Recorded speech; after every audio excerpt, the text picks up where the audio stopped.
IBN 7 हौसला है।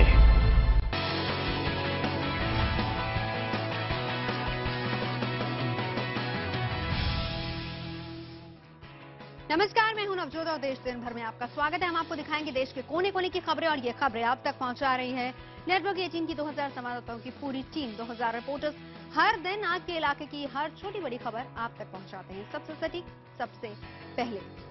देश दिन भर में इस वक्त हमारे साथ मौजूद हैं अलग अलग राज्यों के तमाम संवाददाता, जिनके पास हम जाएंगे और जानेंगे क्या है उनके राज्य, उनके शहर का हाल। सबसे पहले साक्षी के पास चलते हैं।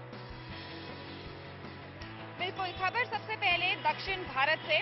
आंध्र प्रदेश के कडप्पा जिले में पुलिस ने एक ऐसे फर्जी बाबा को गिरफ्तार किया है जो किसिंग बाबा के नाम से मशहूर था। ये शख्स लोगों को गले लगा के या फिर उन्हें किस करके उनकी बीमारी दूर करने का दावा करता था। कडप्पा के प्रोद्दातुर इलाके में इस बाबा ने बड़ा जाल फैला रखा था। काफी वक्त से बाबा हर भक्त की बीमारी और समस्याएं दूर करने का धंधा चला रहा था। इसका दावा था कि अगर वो किसी को गले लगाएगा या किट करेगा तो उसकी सभी समस्याएं खत्म हो जाएंगी। इस बाबा के झांसे में आकर कई लोग इसके पास पहुंचे और इसकी काली करतूतों का शिकार भी हुए। इसके आदमी किसिंग बाबा के नाम से इलाके में इसका प्रचार भी कर रहे थे। पुलिस को जब इसकी करतूतों की भनक लगी तो इसे गिरफ्तार कर लिया गया। अदालत ने इस ढोंगी बाबा को 7 जनवरी तक न्यायिक हिरासत में भेज दिया है। पुलिस ने इस ढोंगी बाबा के साथ उसके एक खास आदमी सुब्बा रेड्डी को भी गिरफ्तार किया है। पुलिस के मुताबिक लोगों को बेवकूफ बनाने वाला ये बाबा पुलिस की जांच में सहयोग नहीं कर रहा है। किसिंग बाबा के नाम से मशहूर ये शख्स कडप्पा के एक मशहूर मंदिर के पास अपना धंधा चला रहा था।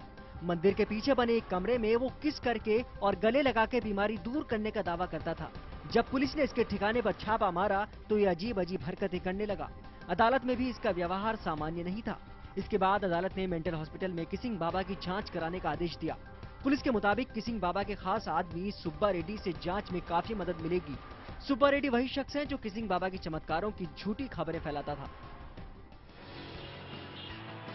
दिल्ली की खबरों के लिए चलते हैं मेरे सहयोगी हिमानी नथानी के पास। शुक्रिया साक्षी। और दिल्ली की अगर हम बात करें तो दिल्ली के गंगाराम अस्पताल में स्वाइन फ्लू से 50 साल की एक महिला की मौत हो गई। इस महिला को गाजियाबाद के एक अस्पताल से गंगाराम अस्पताल में भर्ती करवाया गया था, जहां 24 दिसंबर को उसकी मौत हो गई। महिला गाजियाबाद के ईस्ट मॉडल टाउन की निवासी थी। उन्हें स्वाइन फ्लू था और उनके दोनों फेफड़े काम नहीं कर रहे थे। खबरों के मुताबिक जब महिला को गंगाराम लाया गया था तो उसकी हालत गंभीर बनी हुई थी। उन्हें आईसीयू में रखा गया था। फिलहाल दिल्ली में इस सीजन में स्वाइन फ्लू से मौत का ये पहला मामला है। अब तक इस बीमारी के 2 केस आ चुके हैं।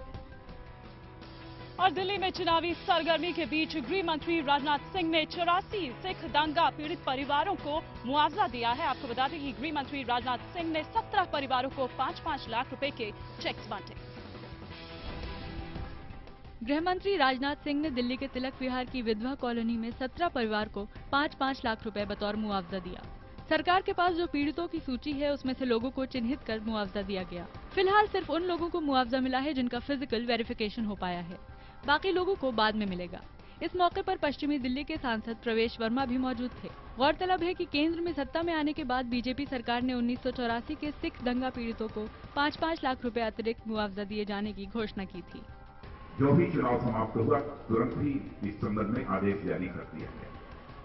मैं सचमुच इसका श्रेय यदि दिया जाना चाहिए तो अपने भारत के प्रधानमंत्री आदरणीय नरेंद्र मोदी को इसका श्रेय दिया जाना चाहिए।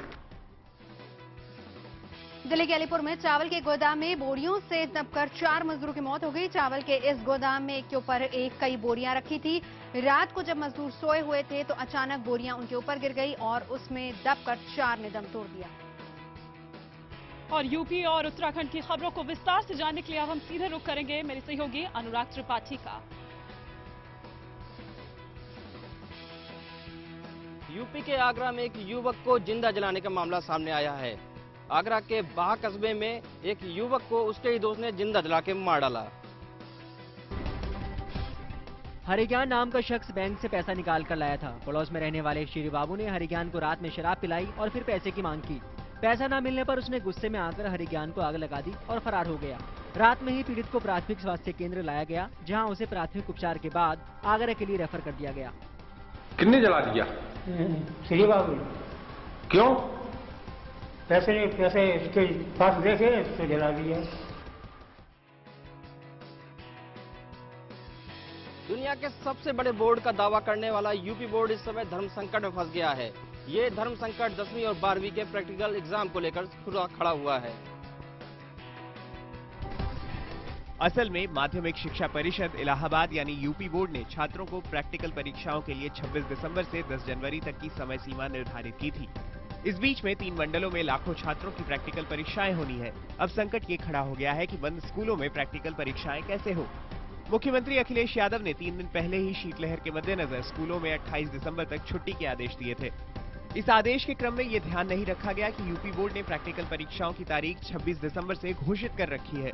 ऐसे में अब 29 दिसंबर से ही बोर्ड परीक्षाओं के लिए प्रैक्टिकल शुरू हो पाएंगे। प्रैक्टिकल परीक्षाओं के लिए एक समय सारणी बनाई गई है, उसके बीच में कभी भी परीक्षाएं ली जा सकेंगी। बता दें कि इस बार यूपी बोर्ड ने कई बदलाव किए हैं। खतरनाक ड्राइविंग और बाइक स्टंट जहां आम लोगों के लिए मुसीबत और जानलेवा साबित हो रही है, वहीं देहरादून में पुलिस के लिए काल बनकर आई। यहां एक सब इंस्पेक्टर की सड़क हादसे में मौत हो गई। सामने से आ रही गाड़ियों की आवाज आपको डरा रही होगी। दिन के उजाले में जल रही लाइटें भी किसी खतरे को भांपने का इशारा कर रही हैं। लेकिन फर्राटा भर रही बाइक पर सवार युवकों को किसी की जान की परवाह नहीं। सिर पर न तो हेलमेट है और न ही रफ्तार पर कंट्रोल है। ऐसे में ये रफ्तार जानलेवा हो सकती है।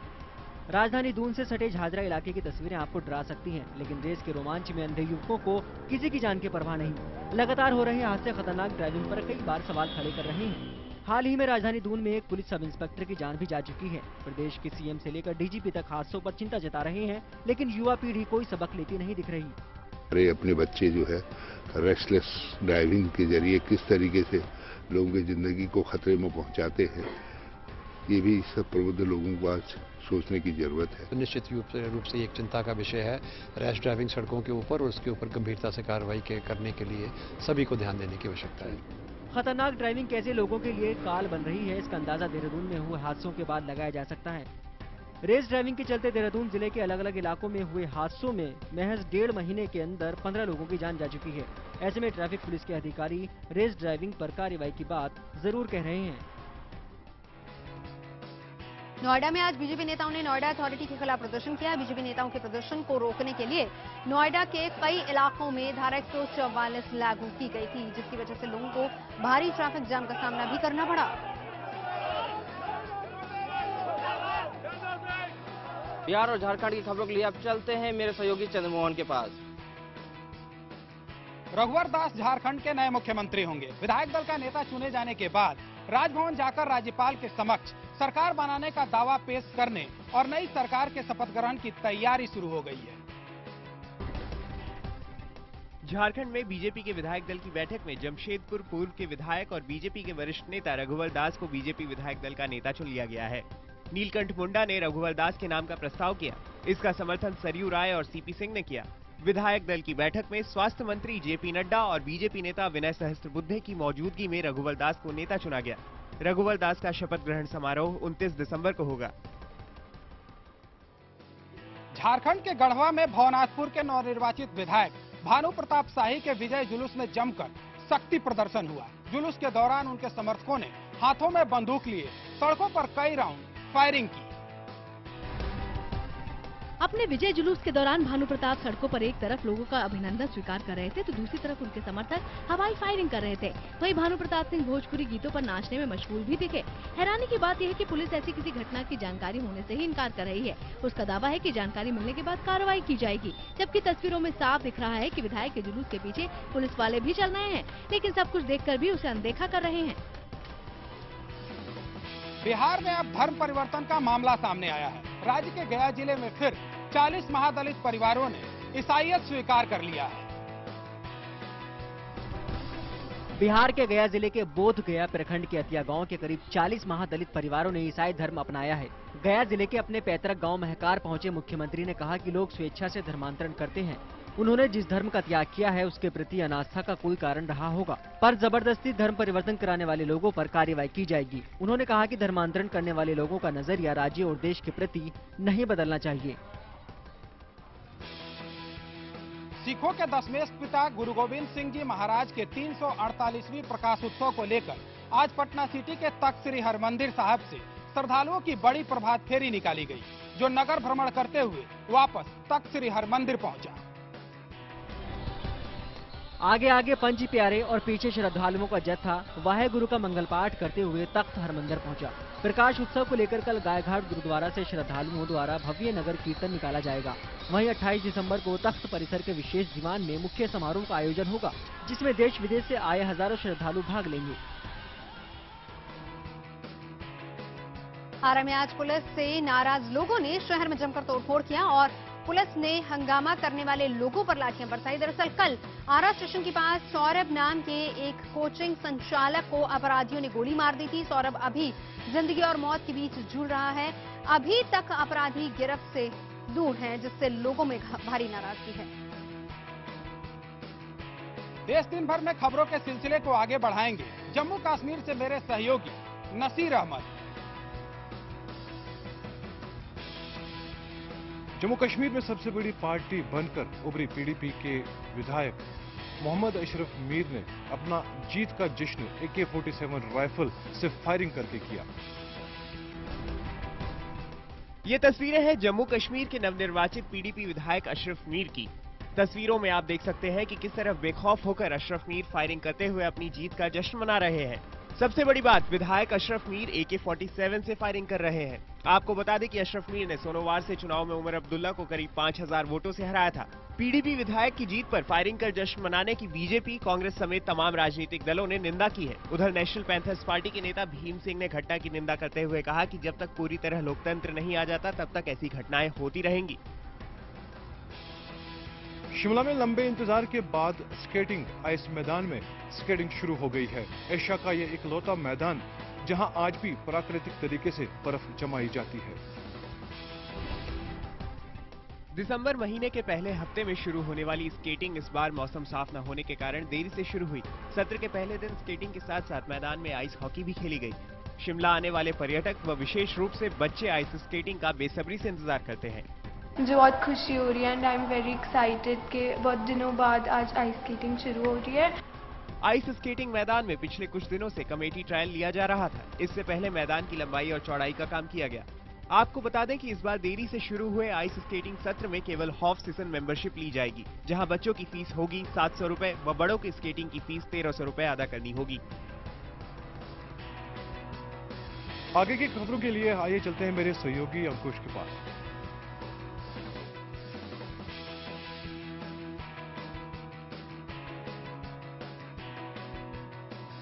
पंजाब सरकार में मंत्री और उप मुख्यमंत्री सुखबीर सिंह बादल के साले बिक्रमजीत सिंह मजीठिया पर ड्रग्स केस में शिकंजा और कस गया है। मजीठिया से आज जलंधर के ईडी दफ्तर में पूछताछ की गई।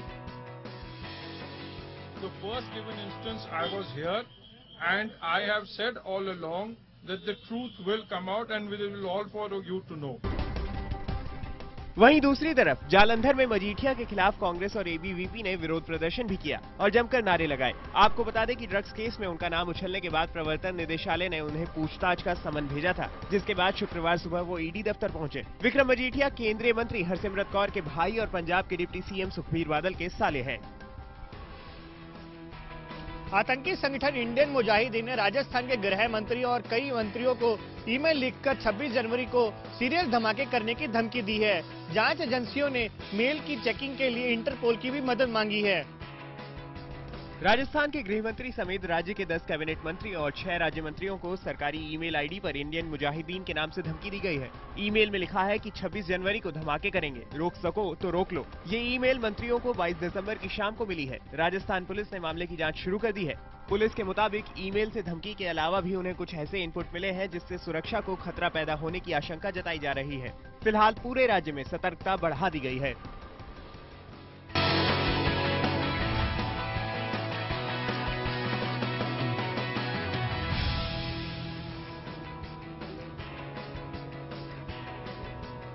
मुंबई के अंधेरी कोर्ट ने फिल्म अभिनेता अक्षय कुमार के खिलाफ पुलिस जांच के आदेश दिए हैं। दरअसल 2 साल पहले जब अक्षय कुमार की फिल्म खिलाड़ी 786 रिलीज हुई थी, तो उसमें एक समुदाय की धार्मिक भावनाओं को आहत करने का आरोप लगा था। उसके बाद कुछ मुस्लिम संगठनों ने कोर्ट का दरवाजा खटखटाया था। 2 साल की सुनवाई के बाद अब अंधेरी कोर्ट ने पुलिस को जांच के आदेश दिए हैं। गुजरात के सूरत में बारगल के साथ नोट उड़ाने वाले और ठुमके लगाने वाले सब इंस्पेक्टर को आज निलंबित कर दिया गया। तस्वीरों में आप साफ देख सकते हैं कि जिस वक्त डीसी सोलंकी ठुमका लगा रहे हैं उस वक्त उन्होंने वर्दी भी पहन रखी है, यानी वो ड्यूटी पर है। उन्होंने न सिर्फ ठुमके लगाए बल्कि बार गर्ल पर जमकर पैसे भी लुटाए। ये वीडियो भीड़ में मौजूद एक शख्स ने अपने मोबाइल फोन से शूट किया। सब इंस्पेक्टर का बार गर्ल के साथ ठुमके लगाने का वीडियो वायरल होने के बाद कार्रवाई करते हुए उन्हें निलंबित कर दिया गया। बता दें कि sub inspector DC Solanki Dindoli इलाके में एक बर्थडे पार्टी में गए थे। बार गर्ल पर पैसे लुटाते और ठुमके लगाते सब इंस्पेक्टर का यह वीडियो व्हाट्सएप पर वायरल हो गया। इसके बाद आला अफसरों ने सोलंकी के खिलाफ विभागीय जांच के आदेश दिए।